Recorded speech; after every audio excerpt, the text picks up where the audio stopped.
The war started not last year in 2022. The war started actually all the way back in 2014. And what Putin had in mind on February 24th was actually when he attacked the Ukrainian capital Kyiv as well as Kharkiv. He had an attempt actually to overthrow the government within 3 days, which was the goal. But apparently, he did not succeed because Ukraine was really fighting very, very hard since then. The Russian forces over the past 1 year managed, we see a horrible war crimes in the war. We see tens of thousands of people who have been killed, millions of Ukrainians who have fled the country. But nevertheless, what we see almost 1 year later is that Vladimir Putin has managed to unite the West. That is helping Ukraine. Ukraine managed to retrieve some territory that was taken by Russia. We are providing Ukraine with weapons. Just recently, we sent HIMARS and then Patriot system, and now even some European countries plan to send tanks, which will be tremendously important for this upcoming spring for Ukraine to win. So whoever thinks, that Ukraine is losing, that is not true, because Ukraine, with the help of the West, regardless of all those horrible atrocities happening there, Ukraine is able to fight.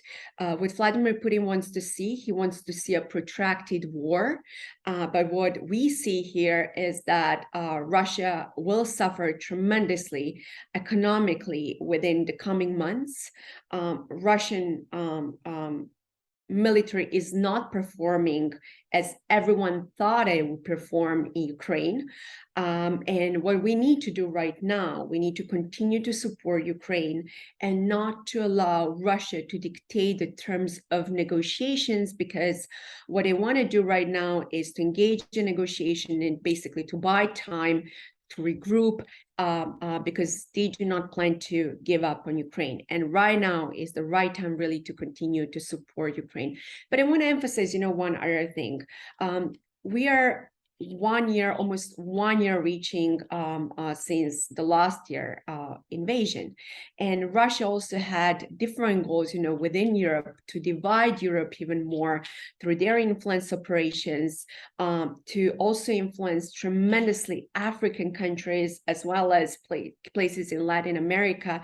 Indeed, Russia has been using also information operations in Africa to portray the United States as the aggressor and responsible for this war, and to blame the West for the food crisis in Africa. And when it comes to the rest of the Europe, they were also weaponizing refugees with that, and the Balkans also come within the very same scope, where Russia has had its own goals that we can talk about later. But one thing that I will say is that given that Ukraine is doing quite well, as long as Ukraine is doing well, we will not see any serious conflict in the region. So we should be really grateful for Ukraine's efforts. Certainly, Kosovo has done a lot of support for Ukraine, not only in words, but also in deeds, and also because they share the same type of similar history in terms of the war. What Ukraine really does need now is certainly, supports in terms of military and intelligence, but there are also the limits what places in the Balkans can do in that respect. But what the Balkans can do, they can certainly, help with the support of Ukraine diplomatically and internationally by condemning Russian atrocities, and Russian actions in Ukraine. But when it comes, to the Balkans, as I mentioned, this is all part of the same bigger picture and bigger goal that Russia has had prior to the invasion in 2022.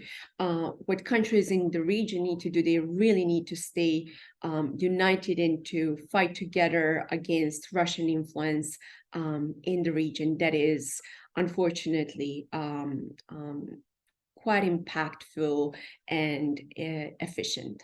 Let me tell you what Russian goals are in the Balkans. Russia does not plan to occupy the Balkans, rolling on tanks and jets in the region. They do not need to do that because Russia has been investing tremendously in influence operations in the Balkans, at least for a decade.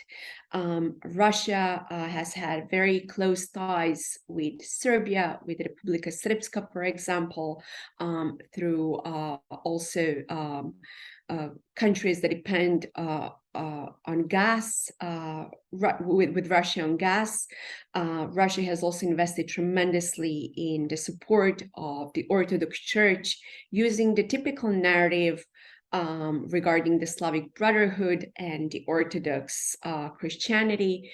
Russia has also had invested tremendous resources in Montenegro, also because Montenegro has access to the Adriatic Sea. And let's not forget that Russia also tried to overthrow a regime over there prior to their joining NATO.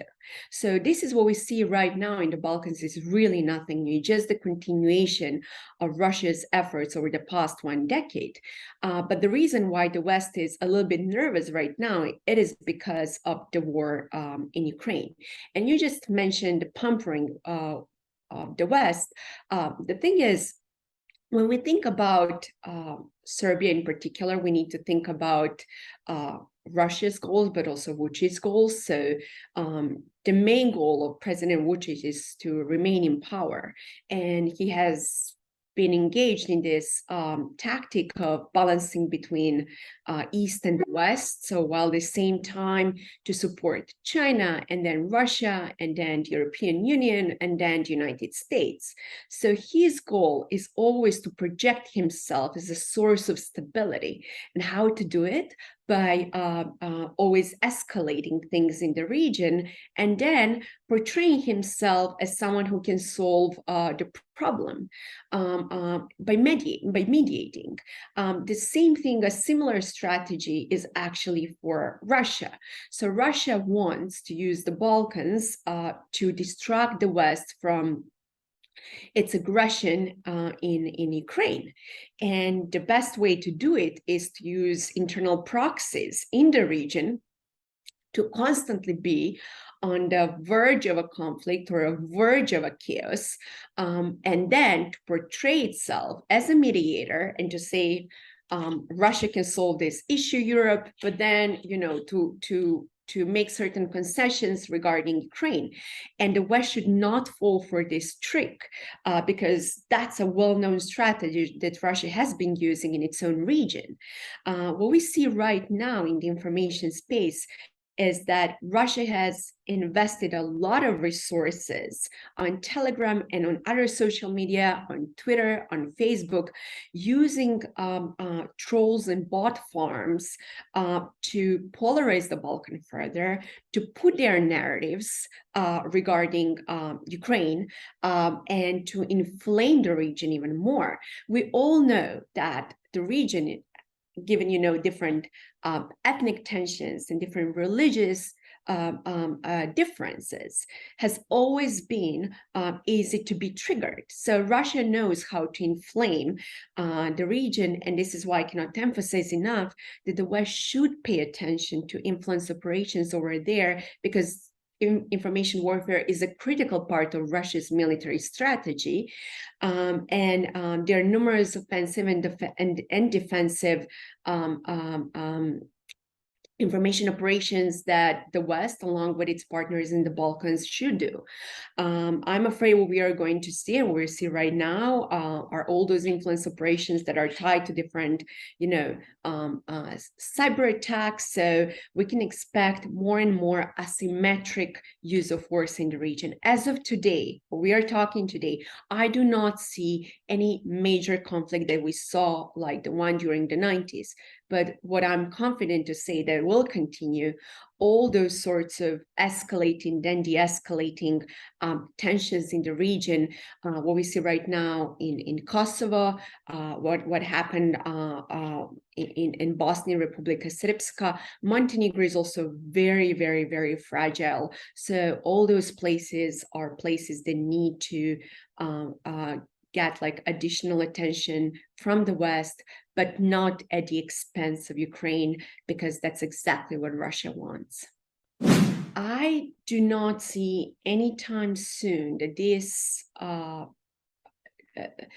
that Kosovo and Serbia will find a mutual language.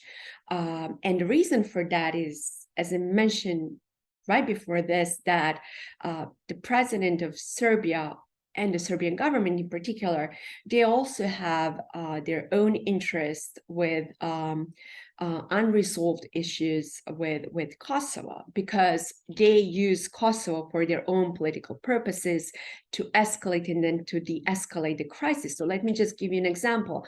Whenever there is some internal problem within the country, they use regional differences and regional problems to escalate, and then to put that in the Serbian news as the core information on that day. So just recently, when there was ammonia leak in Serbia that harmed many people, on the very same night, they ramp up the tensions regarding barricades and roadblocks and put that in information space as #1 news. So when we think about this particular crisis, we need to think about also internal incentives, how to solve this crisis. In terms of mutual recognition, I do not think that it's going to happen anytime soon, as we are speaking today. And the role of the United States, after many, many years of the European Union trying to mediate dialogue between Kosovo and Serbia, the United States, stepped in, and they're trying to find a solution that is, in their view, more practical. But as I mentioned, because of some internal interests, I do not see that this is going to end anytime soon. I do not see that this is going to escalate in any serious war. However, what I mentioned is that this is going to certainly continue to escalate and then to de-escalate whenever internal actors need that for their reasons. And plus, in addition to that, we have also the role of Russia and how they are using the information space, especially on Telegram, using Russian channels and Russian proxies to inflame this crisis and to make sure that there is actually more tensions in the region, because Moscow also has its own incentives to have destabilized Balkans.